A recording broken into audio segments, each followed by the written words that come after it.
Deixa eu te apresentar aqui. Vou me apresentar para quem não me conhece. Meu nome é Cristiane Fairbanks. Eu sou doutoranda no programa Educação, História, Política e Sociedade da PUC São Paulo. E hoje nós vamos conversar com o Gustavo Marinho, que é mestre em Direito Administrativo pela PUC São Paulo, sócio do Marinho e Valim Advogados e sócio da editora Conta Corrente também. Também é membro do Fórum Ibero-Americano de Direito Administrativo. Tá certo isso? Acho que Oi, cortou tá me aqui, Cris. Tá me ouvindo? ouvindo? Agora sim, agora sim. Isso, fiz tua apresentação aqui completa. Como mestre em Direito Administrativo pela PUC, como Isso. sócio da Marinho e Valim Advogados, Uhum. sócio da editora Conta Corrente e também membro do FIDA, que é o Fórum Ibero-Americano de Direito Administrativo. E hoje você está como convidado nosso aqui para essa conversa, para esse debate sobre as perspectivas que a gente tem para a universidade, essencialmente, especialmente como egresso, como aluno do nosso programa, né? A Associação dos Pós-Graduandos, que é a nossa associação, tem feito esses debates e tem convidado pesquisadores, pessoas que foram alunos da PUC. Seja muito bem-vindo aqui no nosso canal. O prazer é todo meu. Eu sou filho da PUC, né? Como você bem sabe, eu comecei na graduação, depois fiz especialização por GEAI, mestrado e comecei o doutorado, tive que sair por questões pessoais. Meu filho nasceu agora, recentemente, então, um bom motivo, né? Olha, Nossa, eu acompanho à distância a PUC, é um centro de excelência acadêmica, né? E sempre que a gente puder participar de debates para ajudar de alguma forma, né? Contribuir com algumas experiências que a gente teve ao longo dessa jornada aí, né?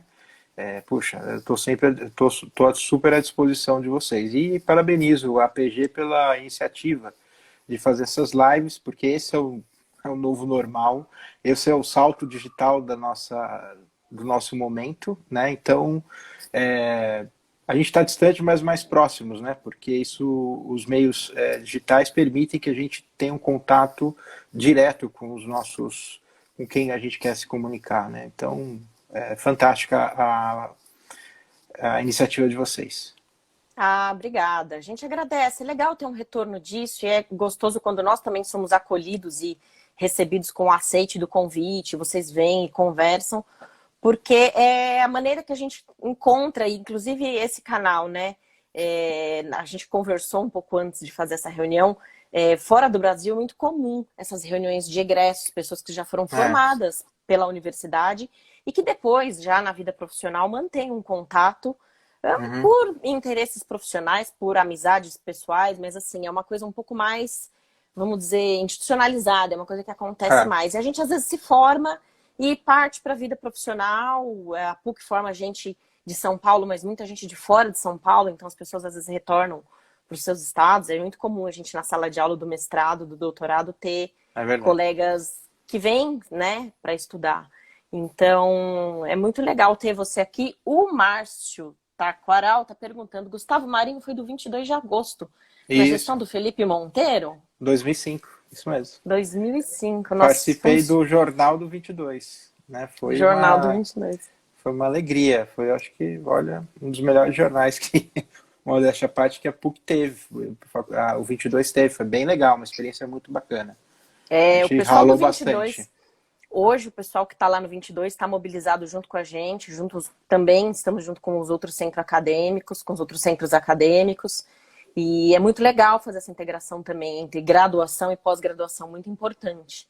A gente tem Sim, tentado sim. mobilizar, e eu também sou suspeita para falar, porque eu também fui do 22, eu também participei do jornal. Fiz Que legal. entrevista, a gente Verdade. buscava pauta, e é muito legal, porque é o know-how, é o primeiro aprendizado que eu tive na universidade, foi Aham. por meio do centro acadêmico, e agora a gente continua aqui como associação, então muito Legal, bacana. essa continuidade é fundamental. A gente veio hoje para discutir um pouco dessas perspectivas que temos para a universidade, né? Explorando esse espaço que a gente tem aqui para fazer o debate que é possível para esse momento. Uhum.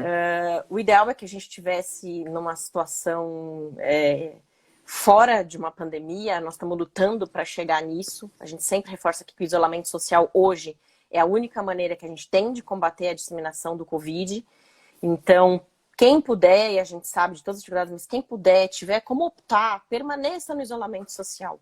A gente sabe que tem muitas pessoas que não podem aderir ao isolamento social, os trabalhadores da saúde, os trabalhadores do ramo da alimentação e os trabalhadores que não têm possibilidade, que estão sendo inclusive instados nessa semana a retornar aos seus postos de trabalho. Nós precisamos discutir isso muito seriamente, porque hoje a única possibilidade que a gente tem de fazer alguma luta contra e combater essa disseminação é com o isolamento social. Então, a gente sempre reforça isso e pede que seja mantido, né? Sabendo de toda a dificuldade que é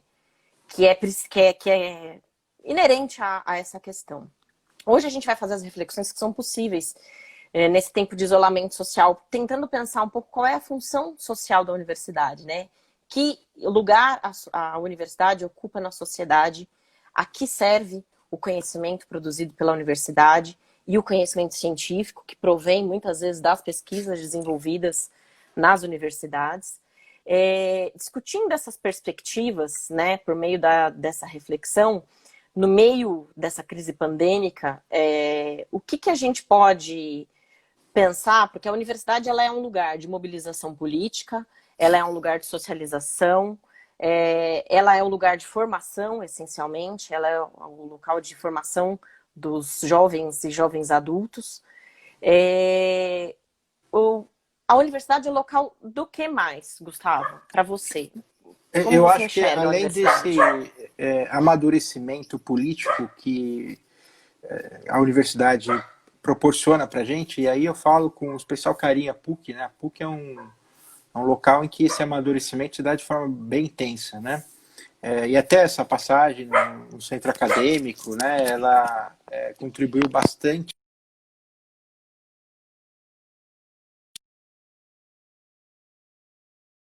Além desse amadurecimento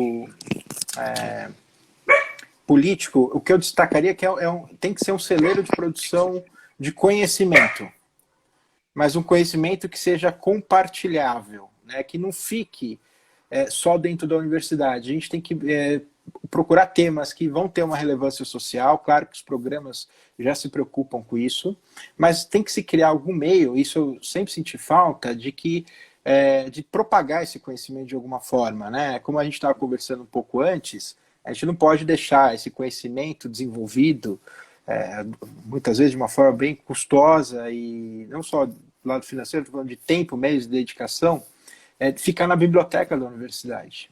Né? A gente tem que colocar em prática, a gente tem que ser um pouco mais pragmático, né? Estudar, por exemplo, a pandemia, quais são os efeitos da pandemia no direito, e tentar pensar em soluções. Vão ter que mudar alguns institutos jurídicos por conta disso. Isso falando um pouco da nossa área, né? Acho que é importante a gente repensar tudo isso, né? E, por exemplo, no âmbito da administração pública, o princípio da transparência agora é super importante, né? Tem uma atividade que o Rafael Valim fala bastante, atividade informacional, ou seja, tudo aquilo que o administrador público fala nas redes sociais, ele tem alguma relevância jurídica. É preciso estudar isso. É preciso aplicar isso aqui no nosso país, né? Então, eu acho que é nesse sentido. A universidade é um espaço para você se amadurecer politicamente. Claro que aí não dá para a gente generalizar, não são todas as universidades. A PUC é uma delas, por isso que ela é tão importante, né, no cenário atual. É só você ver quantos alunos, ex-alunos da PUC já ocuparam e ocupam cargos relevantes na sociedade, né? Então, por isso que eu posso afirmar com tranquilidade que é um local de amadurecimento, de produção científica, que talvez tenha que ser mais incentivado aí, a gente vai conversar um pouquinho a respeito disso, estimulado para os alunos constantemente, especialmente os alunos de graduação, para que continue uma carreira acadêmica. Isso é importante para o nosso país, até por uma questão de seriedade intelectual, que é algo que nos falta enquanto sociedades nos dias de hoje, né? Então, acho que é isso, é produção de conhecimento, e a gente tem que pensar numa forma de disseminar esse conhecimento, para ele ter uma função social, né? Exatamente, lugar de pesquisa e produção do conhecimento. O professor Kazumi falou aqui, e esse é o ponto, né? Muito embora a universidade e as universidades, quando a gente está falando aqui universidade, vamos dizer que a gente está pensando na universidade brasileira. Existe uma diferença muito grande, a gente corre um risco muito grande em fazer essa generalização, mas a ideia aqui é uma conversa, é um debate tranquilo. Existem as privadas, existem as públicas, existem as pontifícias, temos que levar em conta, e a gente, como associação, né, como pós-graduando que atua lá na associação, a gente encontrou desde o ano passado, tem encontrado, que foi quando a APG ressurgiu e a gente recriou ela por meio, chamando eleições e trazendo essa mobilização política, e os alunos da pós-graduação estão perto, nós passamos a lidar e conversar com grupos de outras universidades e ver que a realidade é muito diversa. Nas públicas é muito diversa, específica nas pontifícias, diferente nas outras privadas, né, nas outras universidades que são privadas. Então, existem peculiaridades muito grandes. O que não é peculiar, o que é único e que, na verdade, a gente sentiu muito, e a luta política enveredou por aí, na verdade, acho que a gente ganhou força, ganhou corpo no ano passado, porque precisamos lutar, foi em relação aos cortes absurdos e aos cortes realizados pelo governo a toda a educação, né? O orçamento do Ministério da Educação para 2020 prevê uma queda de 54% nos recursos destinados à educação básica. A CAPES anunciou só agora para 2020 que o orçamento vai ser a metade do que foi o ano passado. Corte previsto de mais de 5 mil bolsas, 5.613 bolsas. Esse é o cenário com que a gente está lidando desde o ano passado. Como é que a gente fala, né, em manter a produção do conhecimento e realizar a pesquisa e produzir conhecimento num cenário desse? Eu acho que é muito importante demarcar porque que nesse momento a atuação política tem se destacado, às vezes, talvez até mais do que a própria função originária de formação, de pesquisa, de elaboração de conhecimento e de formação de quadros também, como você destacou, né? A PUC já formou gente bem bacana, bem importante, que trabalha, que atua em diversas áreas, né? Nós somos uma universidade voltada essencialmente às ciências humanas. Então, isso também tem um critério a mais. A gente brinca que a gente tem um alvo desenhado no peito, né? Só pelo fato de ser humanas, no momento histórico e no governo em que nós estamos, a gente presta muita atenção com relação a isso. Verdade. E você estava comentando sobre uma necessidade de um pragmatismo maior, né? E de uma utilização mais prática desse conhecimento e dessa produção científica, dessa produção acadêmica. Como é que você avalia hoje a que tem servido, na verdade, como é que você tem visto a formação universitária nos dias atuais? A gente pode considerar que a universidade ainda se mantém como esse local de produção do conhecimento? Ou a gente pode também ver de que forma que ela flerta com o mercado de trabalho, com a questão da distribuição, né, da riqueza e da necessidade das pessoas se formarem para ter uma empregabilidade maior e melhor, né, o quanto a universidade, a graduação, as graduações e depois as pós-graduações têm servido a uma coisa ou outra. Eu queria que você falasse um pouco disso para a gente. A primeira coisa que eu quero ressaltar é aquilo que você já disse. Esses cortes do governo federal são criminosos, né? São criminosos. Um país só tem futuro se a educação, não só básica, mas superior, pesquisa, é feita de uma forma séria e seja que exista efetivamente, né? Eu sei que eu estou até conversando com a minha irmã, que não é da área de humanas, ela é farmacêutica, até para fazer os exames que a gente tanto precisa, os testes, né, da Covid, para identificar, enfim, para mapear tudo, a gente não consegue produzir os nossos próprios insumos. Muitos dos nossos insumos são importados, o que é uma vergonha. Isso é só investir em pesquisa e produzir aqui dentro. Então, a pesquisa é fundamental no nosso país, né?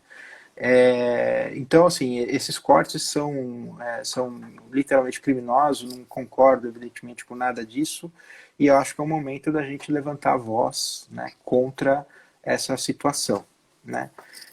Mas voltando à sua pergunta, só me relembra o finalzinho dela? A questão, a gente estava discutindo muito a questão. Eu sou muito entusiasta desse assunto, porque ele é um assunto muito duro, né? Eu, no meu mestrado, pesquisei a avaliação da CAPES.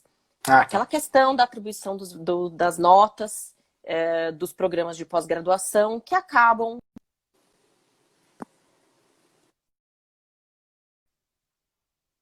indicar maior ou menor financiamento para os programas. E nessa pesquisa que eu fiz, uma das hipóteses que eu testei, que eu estudei, na verdade foi bem no ano de 2014, mais ou menos, quando os mestrados profissionais começaram a pulular, quando eles surgiram e quando eles começaram a aparecer nas instituições. E eu me questionava muito, né? A que serve a formação universitária, a gente está falando da graduação, e depois a formação pós-graduada. Eu estudei especificamente a formação pós-graduada, mas a gente hoje ainda pode enxergar a universidade como esse local de produção de conhecimento? O que Sim, você... eu acho que sim. Eu acho que sim, ela é esse local. É da universidade que os principais temas científicos devem sair, devem partir. Mas também, por Uhum. um lado, a gente não pode negar que as pessoas, no Brasil, especialmente, as pessoas precisam fazer as suas atividades acadêmicas e tem que trabalhar também para Uma ter jornada recursos. dupla, né? É uma jornada dupla. Então, a gente tem que conciliar essa questão acadêmica, né, mas também a questão profissional. Né? No Brasil é mais difícil isso. Né? A gente talvez tivesse que pensar em carreiras acadêmicas exclusivas, né? Ter profissionais só para fazer a produção do conhecimento, e também alguns mestrados, existem os mestrados profissionalizantes que você até mencionou anteriormente. Eu acho que assim, o doutorado, o mestrado, a pós-graduação em geral, ela serve sim para a produção acadêmica, né? Ela é essencialmente isso. Mas ela não pode se desligar das atividades profissionais também, né? Isso também é uma função social, né? Você Uhum. estudar, obter as informações, qualificar o seu corpo docente para que sejam bons profissionais, né? Para que peguem todo aquele conhecimento e apliquem no seu dia a dia, né? Eu acho que é por aí. Muito bom, legal essa reflexão. E você citou, né, aqui no Brasil. Qual seria o contraponto? Porque eu sei que você já teve oportunidade de estudar em outros países, né? Você conhece outras realidades. Qual seria o contraponto que você pode trazer para a gente da diferença entre a universidade brasileira e que você observou na sua estada no exterior? Que países que você pode... Eu acho, assim, já tive a oportunidade de estudar fora e conhecer muitos professores de outros países, da América Latina inteira, Europa, enfim, Inglaterra, Espanha e tal, Itália. E o que eu percebo? Acho que a gente aqui no Brasil, posso falar um pouco da PUC, a gente tem que estar mais antenado com o que está acontecendo lá fora. E não é antenado só de comprar os livros, assistir os vídeos, assistir o noticiário do que está acontecendo. Não, tem uma interação acadêmica mais intensa.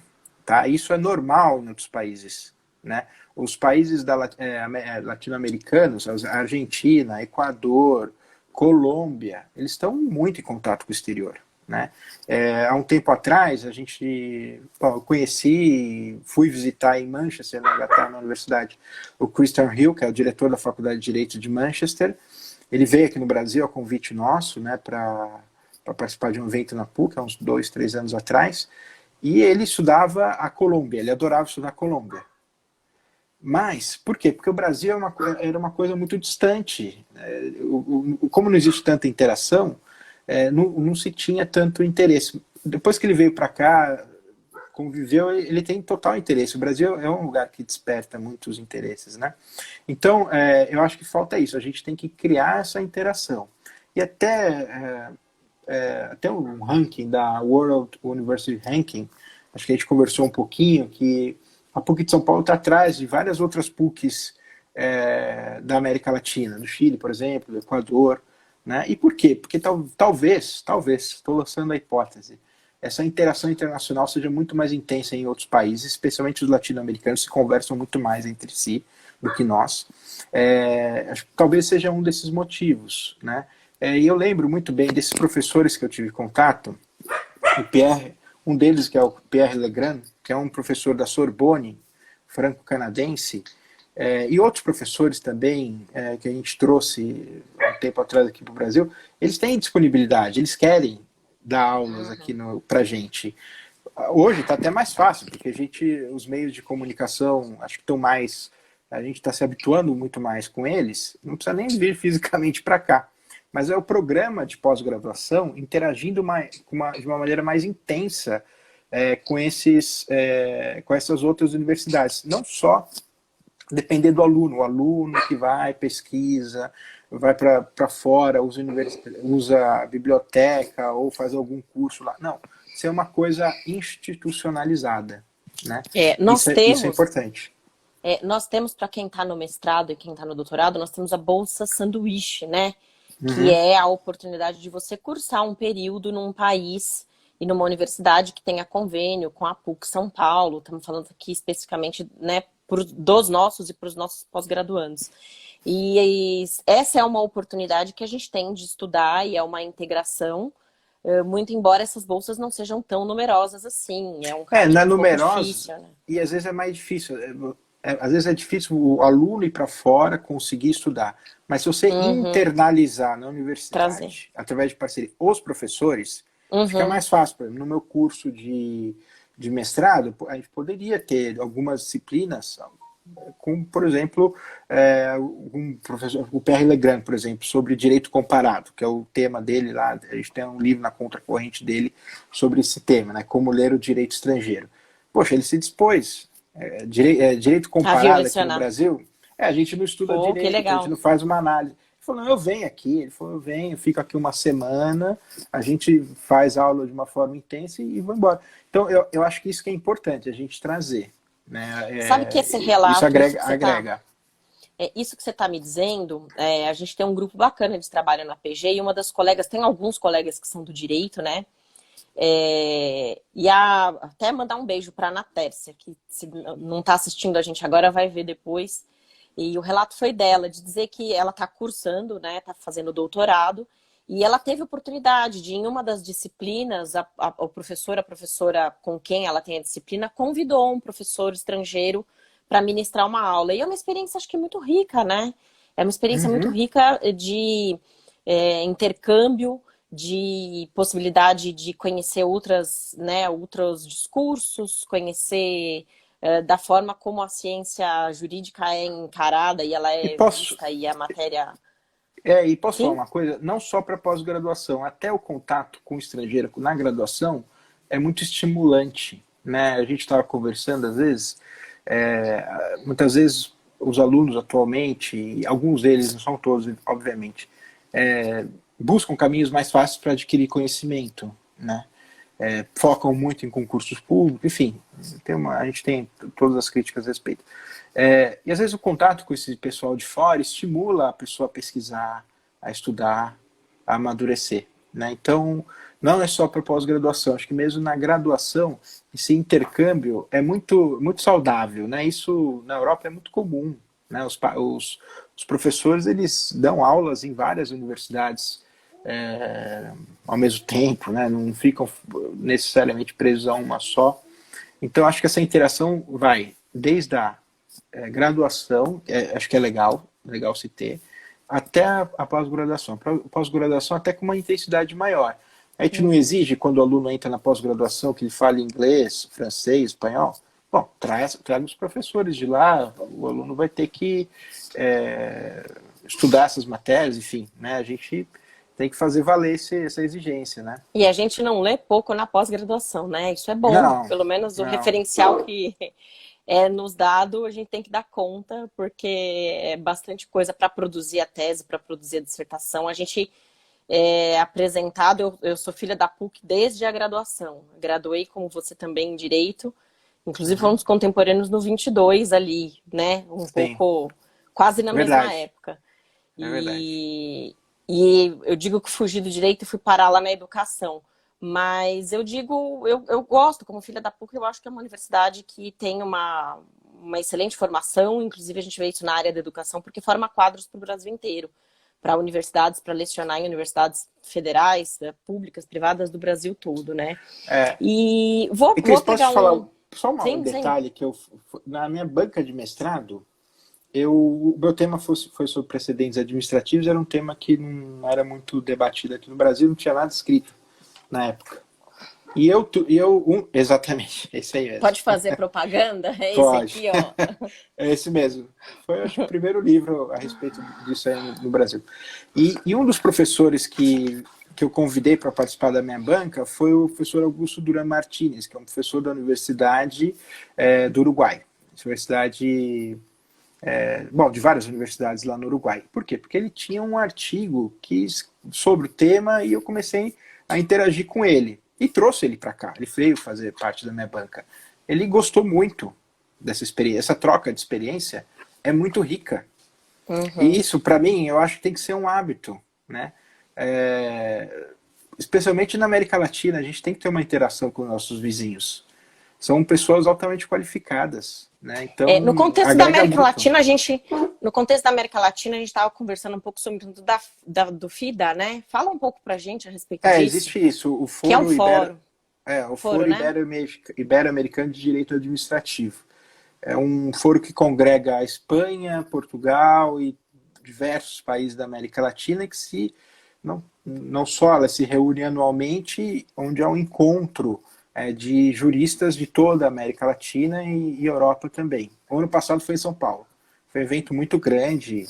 E o ano retrasado tinha sido em Guayaquil. Né? Eu fui nesse de Guayaquil. E é muito interessante a congregação, a interação, né? E eu acho que o evento em Guayaquil foi não sei se foi na PUC lá do Equador, agora não lembro. Se foi na PUC ou na universidade lá do estado mesmo. Mas, enfim, dá para perceber quando você vai nesses ambientes que os latino-americanos, fora os brasileiros, estão muito mais, interagem muito mais. Né? Uhum. Isso gera uma riqueza muito maior. A gente precisa disso. A gente precisa trazer Desse isso para nós. intercâmbio, né? Desse Precisa. intercâmbio. Não só com a Europa, com os nossos irmãos Principalmente aqui, né? com Latinoamérica. A Bia Lopes, Sim. que está nos assistindo aqui, que também é da APG, Uhum. fez agora recentemente uma live também falando sobre essa questão latino-americana, e ela sempre traz esse tema aqui aos debates, e a gente vê que, inclusive, na questão da universidade, é uma questão que deve ser levada em conta, né? É muito Super. interessante como formalmente isso aparece na avaliação da CAPES, que era meu objeto de estudo lá. Os cursos, eles são graduados da nota 3 até a nota 7, os programas de pós-graduação, né?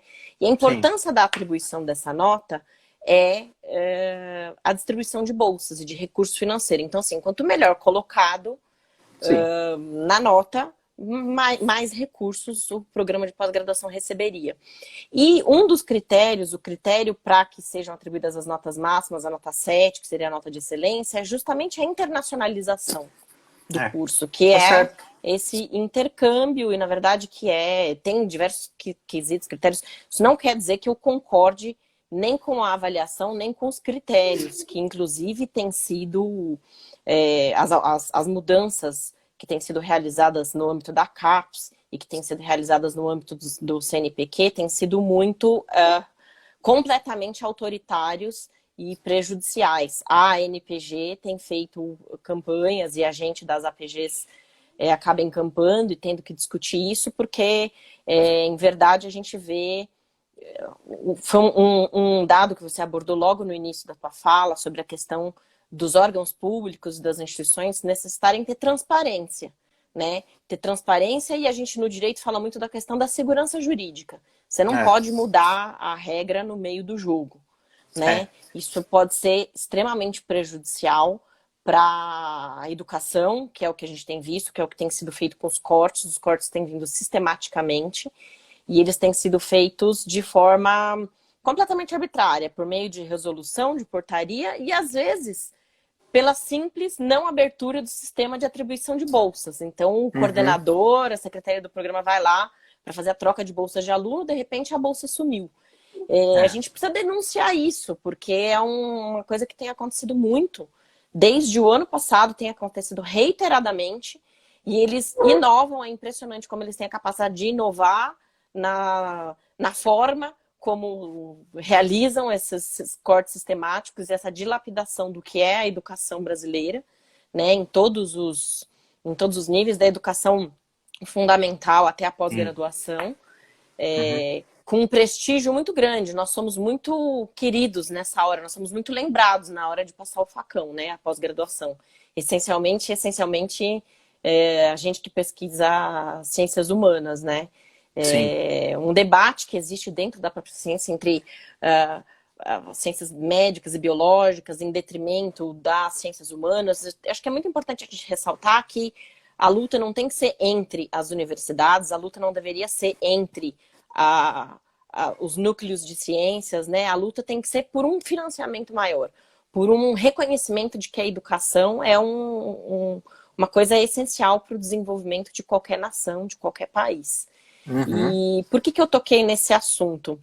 Porque você falou da questão da transparência, né, das instituições, você falou da questão, eu toquei aqui na questão da segurança jurídica, essa história da mudança das regras. Uma das funções sociais, acho que é muito importante, a gente chegou aqui a um certo consenso de que a realização de pesquisa e a produção de conhecimento são a principal e continuam sendo a primordial função da universidade. Correto? Sim.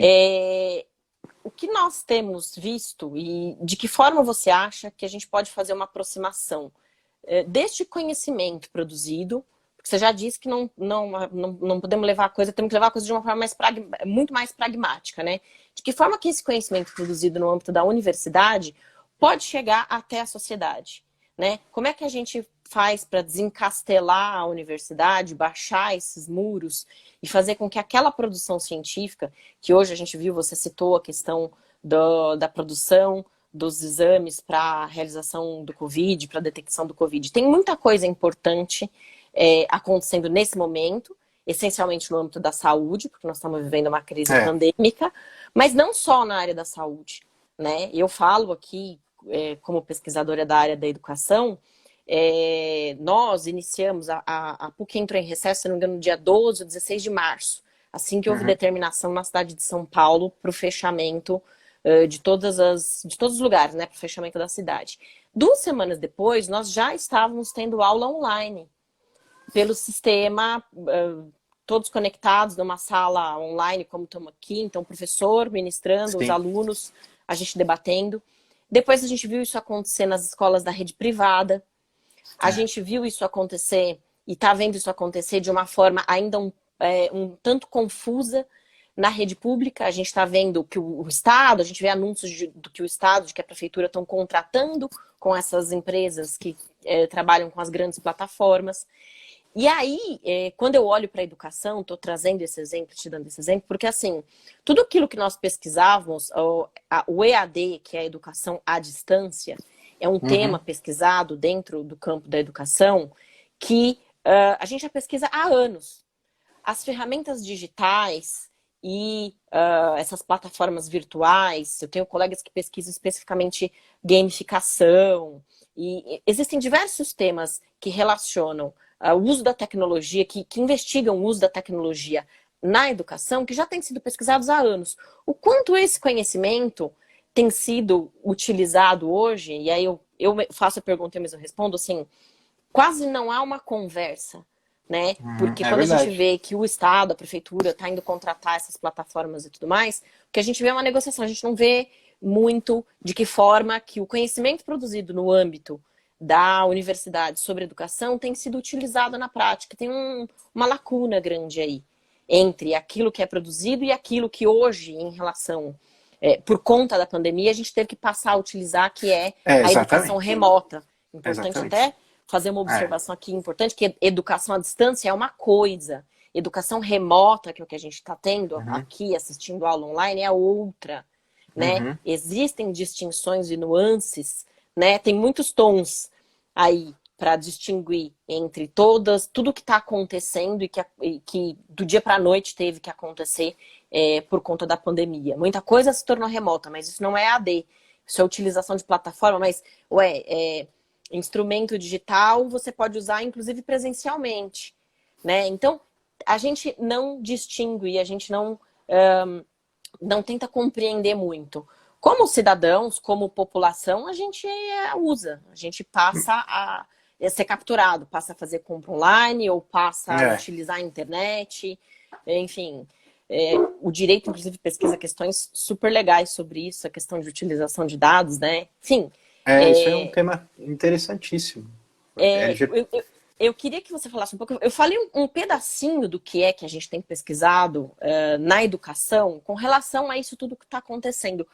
Que cenário que você vê no direito? Você começou a mencionar que pesquisas poderiam surgir. A gente já tem artigos sendo publicados, o pessoal organizando obras, organizando...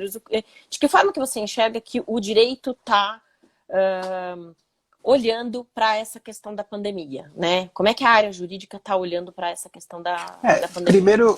Primeiro, eu acho que, só voltando um pouco, existem vários assuntos na área jurídica que tem que ser debatidos, é uma coisa inimaginável isso que a gente vive, né? Ninguém... acho que, teoricamente, a gente nunca se preparou para uma situação como essa. É um país marcado pela insegurança jurídica, a gente vive numa insegurança jurídica muito maior hoje em dia. Mas falando um pouco das plataformas, né, me parece que essa vida que a gente leva de interação através de plataformas, a PUC mesmo, dando aulas online, vários cursos online saindo, né? E até profissionalmente falando, né, as reuniões hoje em dia são todas online, evidentemente, né? Eu acho que isso aí vai ficar, minha percepção, especialmente profissionalmente falando, isso vai ficar. Acho que as pessoas vão se reunir cada vez mais online, né, e não presencialmente. Isso vai ter esse tipo de mudança. E a gente vai ter que estudar tudo isso. A gente vai ter que estudar na administração pública como que o Estado interage através das mídias sociais com os administrados. Qual a responsabilidade dos administradores por aquilo que eles dizem no ambiente social, das mídias sociais. Não é algo isento do direito, não é um vácuo jurídico, tem consequências. Isso é um ponto importante para ser discutido.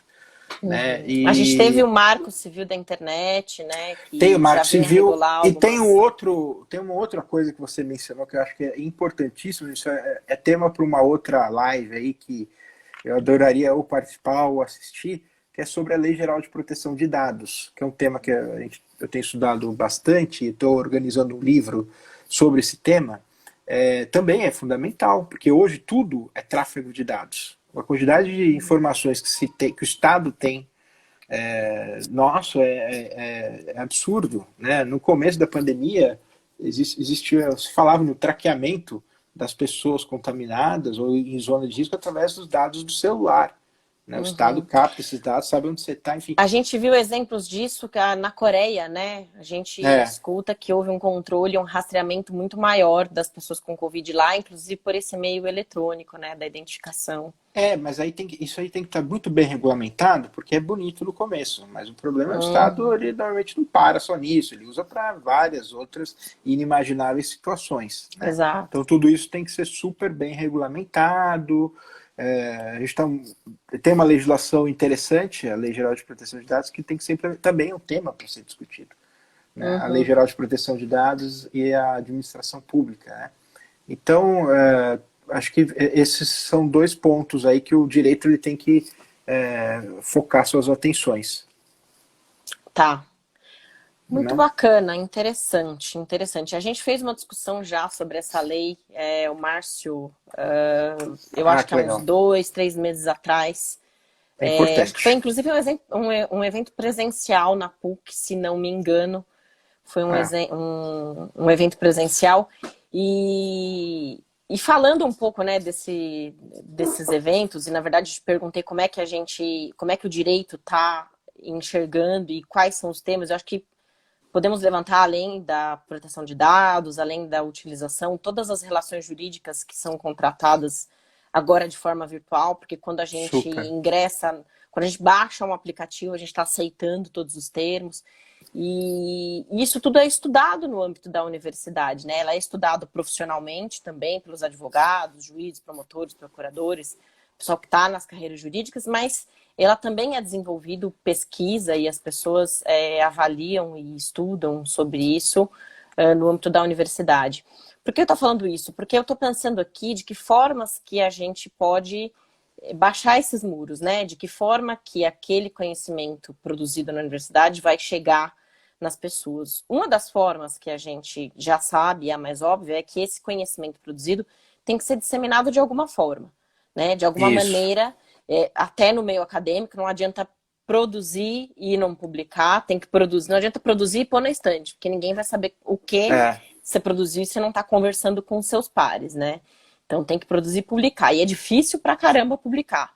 Não é é. simples, não é fácil você elaborar um artigo ou você chegar, né, no finalmente de uma tese, de uma dissertação.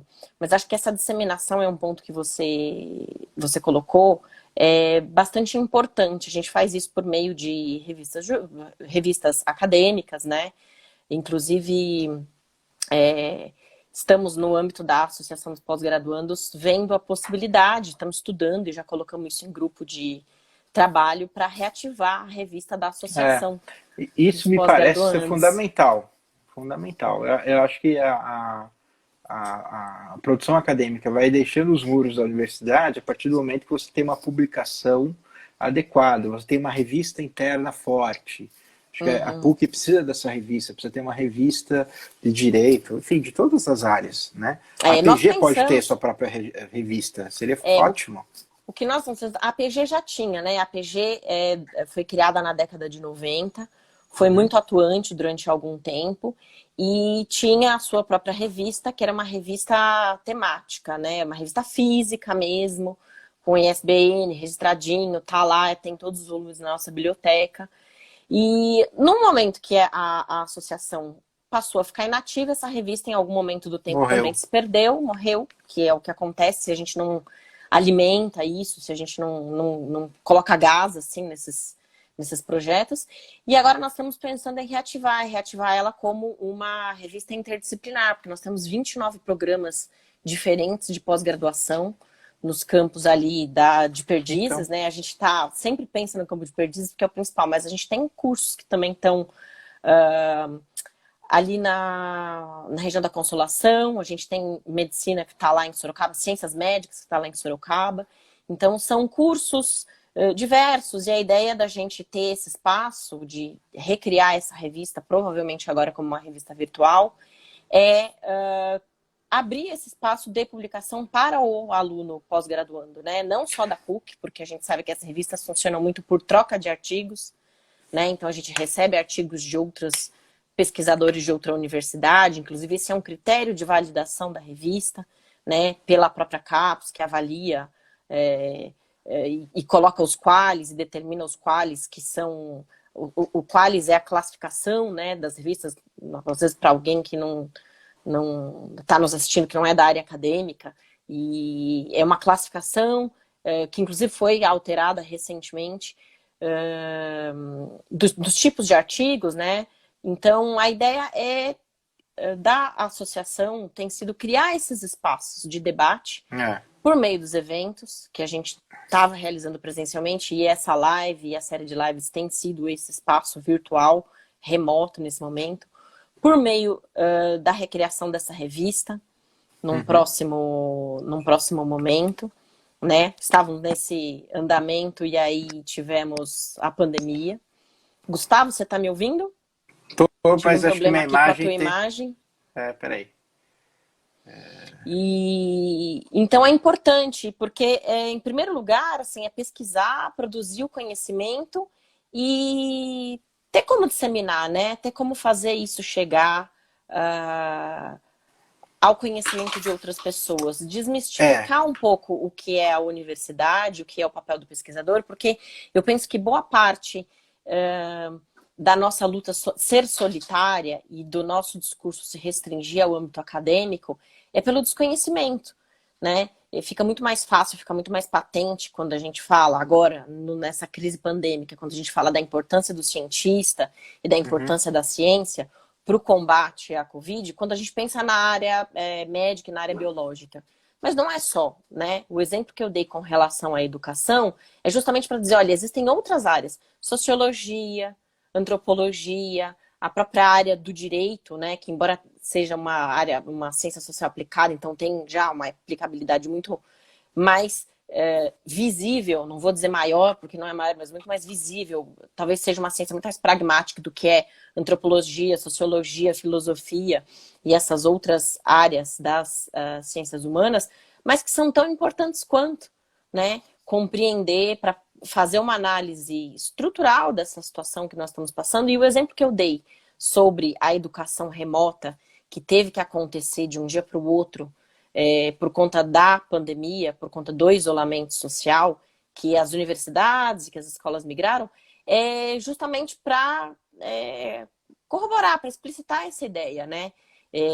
Não foi absolutamente do nada que as escolas e que as universidades tiraram a educação online, ou enfim, tem Sim. muita gente já estudando e já debatendo e já pesquisando sobre isso.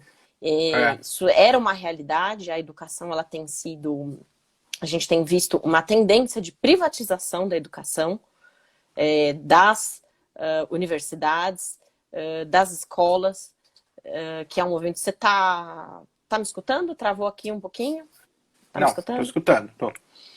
Então, a gente tem estudado todas essas tendências dentro da área da educação, como a gente também verifica tendências na área jurídica, como a gente verifica tendências, né? E isso é feito por meio de muito estudo científico. Então, eu acho importante demarcar a relevância que tem a universidade como local de produção de conhecimento, local de pesquisa. E falar um pouco da universidade é desmistificar também, né? Explicar para quem não está na universidade, porque nós somos percentualmente um tanto muito pequeno da população que vai para pós-graduação, né? Uhum, é verdade. Então... Mas sabe, Cris, você tocou num ponto que eu acho que é importante.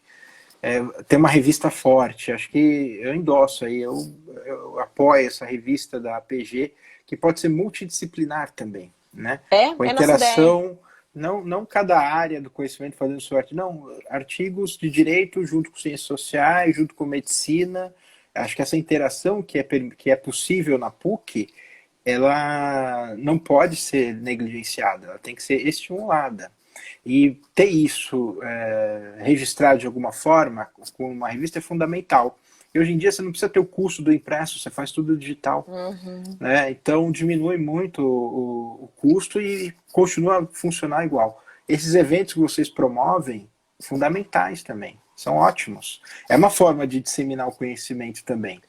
Né? Pega temas que são interessantes na revista que vocês elaborarem, artigos que se destaquem, faz uma live, faz um vídeo, uma forma de você penetrar mais na sociedade, né? Os eventos são muito legais, Gustavo, falo isso por experiência prática, porque frequentei nos últimos anos, né, muitos assim, eventos do meu programa da área de educação, eventos da área de direito, eles são muito legais porque são a possibilidade que o pessoal que está na graduação, que está em graduações conexas, tem de dar uma olhadinha quando eles são produzidos pela pós-graduação. A gente tem um seminário de integração, que é produzido pela própria representação docente do meu programa. E a gente tem, inclusive, a gente estava falando da internacionalização, no programa de educação a gente tem também um seminário internacional.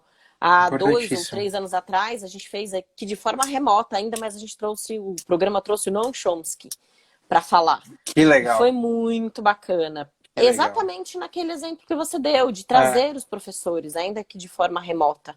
Né? E posso te falar, dar um exemplo concreto aqui, trazer os professores de forma remota? Tem um instituto, que é o IRA, Instituto para a Reforma das Relações entre Estado e Empresa, um instituto que eu sigo e tal. Ele fechou uma parceria com a universidade, com a Faculdade de Direito da Universidade de Perugia, na Itália, né? Que é na área do direito administrativo, direito público, é uma das mais prestigiadas, da Europa, da Itália e da Europa. Importantíssimo. E nesse evento, que vai começar acho que semana que vem, dia 18, tem caras importantes. Por exemplo, o Francesco Merloni, que é presidente da Autoridade Nacional Italiana Anticorrupção, que é o tema da moda também. Vai participar desse evento. O professor Jacopo Farini, que é um italiano, mas praticamente um brasileiro, conhece tudo de direito público brasileiro. O Valfrido vai estar lá, o Rafael vai estar lá. mas assim, a universidade ela se abriu para esse instituto para ter essa Uhum. interação. E eu acho que, e pelo que o Jacopo menciona, é a primeira vez que eles estão fazendo isso também, né? Com, com o Brasil, enfim, fora da Europa. Então, é uma oportunidade, é uma facilidade para você se É, e eu creio que interagir. abrir a universidade tem que se abrir a experiências também, né? Ela sempre Sim, foi o local de formação, mas essa formação tem se mudado. É um tanto importante a gente conservar esse caráter da universidade como esse local de produção do conhecimento, de realização da pesquisa, mas um outro tanto também a gente tem que abrir, né, enquanto alunos, enquanto professores, enquanto corpo docente, enquanto universidade mesmo, abrir a possibilidade para experienciar algumas outras coisas diferentes, para entender de que forma que a universidade vai se desenvolver e que outros caminhos que ela pode é, percorrer que até agora não foram trilhados, né? então, e esse curso especificamente, ele trata de um assunto atual que a gente vai ter que enfrentar para sair, inclusive, da pandemia, que é a Uhum, formação em políticas públicas e sim. infraestrutura. É um curso de alta formação em direito e nesses temas. Políticas públicas. A Vai ter que gente ser coloca, implementado. a gente coloca o link, depois você me manda o link para quem for do direito e estiver nos assistindo. Na descrição do vídeo a gente coloca o link aqui para a pessoa poder Eu acessar. te passo. Mas é Deixa, interessantíssima essa interação. deixa eu dar uma olhada, nós estamos chegando nos minutos finais aqui da nossa conversa, tá? Tem bastante gente. A Magali Dato, lá de Brasília, mandando um beijo, Magali. O Márcio mencionou, você falou a respeito do professor que pesquisa a Colômbia. A gente tem o professor Pietro Alarcon, né, que é da Colômbia, que leciona na graduação Mas é aqui um do pouco Direito. diferente. Ele é um professor fantástico de longa data daqui da PUC. Daqui O da que a PUC, gente, exato. daqui da PUC, ele vive aqui. O que a É, gente precisa ter é uma interação de professores de não fora. Não, o existentes. Márcio mencionou Né? quando você falou da Colômbia e tudo mais. A gente viu, Rafael Fantástico. Valim entrou agora, tá Fantástico. aqui assistindo a gente também. Boa tarde, Valim. E Legal. Um bastante abraço, gente Rafael. aqui de áreas diversas. O legal da Associação dos pós-graduandos é isso. A gente faz um evento, aparece gente de tudo que é canto. É Pessoal das verdade. ciências sociais, pessoal da psico, pessoal da educação. Só em educação eu falo muito, né? Eu brinco que eu sou uma fugida do direito, porque eu fui mestrar e tô doutorando agora lá, porque eu gosto. Eu tive aula de direito educacional, eu comecei o mestrado em direito na PUC. E eu Uhum. tive o prazer de ter aula de uma disciplina sobre direito educacional. Aí ali foi que eu me defini. Com a E eu Maria falei, Garcia, olha, né? com a professora Maria Garcia, Sim. exatamente. Foi minha professora de Então, graduação. e a gente é filho da PUC, a gente vai acabar tendo Não, essas mas coincidências e partilhando essas sim. boas memórias, né? A Eu APG tem queria, uma missão importante, né? eu queria agradecer, vou passar a palavra para ti para falar, mas queria agradecer a tua presença hoje aqui, a tua disponibilidade do teu tempo para poder conversar com a gente da Imagina, associação. Estamos imagina. fazendo esse É um prazer. movimento de trazer os egressos também mais para perto, porque é muito importante, eu acho que trazer os egressos que estão atuando profissionalmente é uma das formas que a gente pode fazer essa interação maior entre o que é a pesquisa, o que a gente está realizando, o que é a aplicação, né? A gente conversar entre quem está atuante, quem já se formou e trazer isso de volta para a universidade e quem está na universidade compartilhar aquilo que está pesquisando. Eu acho que só Uhum. temos a ganhar com esse compartilhamento de informações e de espaços de discussão, né, de espaços para debate. Não são poucos os assuntos, eu acho que a gente tem muito mais perguntas a fazer do que diretrizes postas agora, nesse momento. Né? Eu acho que o mais importante, a gente sempre tem ressaltado isso aqui, é permanecer no isolamento social. Hoje é a solução que a gente tem para Uhum. evitar e barrar a disseminação. Mantenham seguros e se mantenham por aqui. Assinem os canais da APG. A gente está no Facebook, a gente está aqui no Instagram. Tem feito sempre essas discussões, trazido pessoas de áreas completamente diversas, da área da cultura, da área do direito, da área da educação. A gente quer falar um assunto muito doído, mas que está pegando também, que é a questão da saúde mental do pós-graduando. Uhum. Sempre eu gosto de falar, a gente está aqui conversando, mas estamos numa tarde boa, mas tem dias que não são bons. Todo mundo tem passado É dias verdade. ruins, pessoalmente ruins, É porque verdade. o confinamento já se estica há bastante tempo e a gente está acostumado com outro, a nossa vida antes da pandemia era outra. Todo mundo foi impactado com isso. Então, estar aqui fazendo isso, não, a gente não está negando a, a existência de um abalo emocional e de uma angústia. A gente está reconhecendo isso, inclusive é um dos temas que a gente quer trazer. Mas também é resistência de nossa parte estar aqui falando e fazendo esse exercício reflexivo para poder manter um espaço, né, ainda de conversa. Queria passar a palavra para você, nós estamos nos minutos finais aqui da nossa live, Bem, agradecer a presença de todo mundo. bem rapidamente agradeço a todos, né? Agradeço você, Cris, pelo convite em especial. A PG tem uma missão super importante, que é de agregar aí os pós-graduandos, estimular a produção acadêmica também.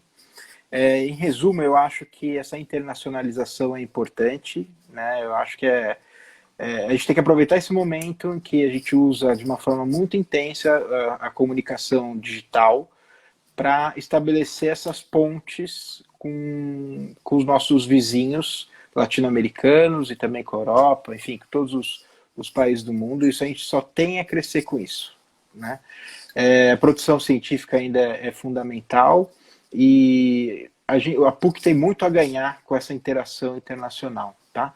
E endossando aquilo que você falou da quarentena, sim, fica em casa.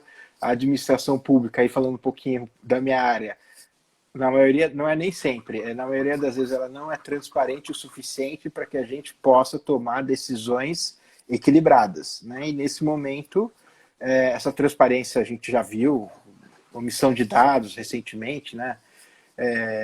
A gente tem que tomar muito Dá cuidado. uma live inteira, a gente está nos 30 segundos restantes, mas dá uma live inteira, a gente fala só sobre transparência da administração. Dá mesmo, mas eu agradeço muito o convite, fiquei muito feliz. A gente que agradece a tua presença, um abraço grande, que a gente possa se reencontrar em breve, presencialmente, né? Sem dúvida.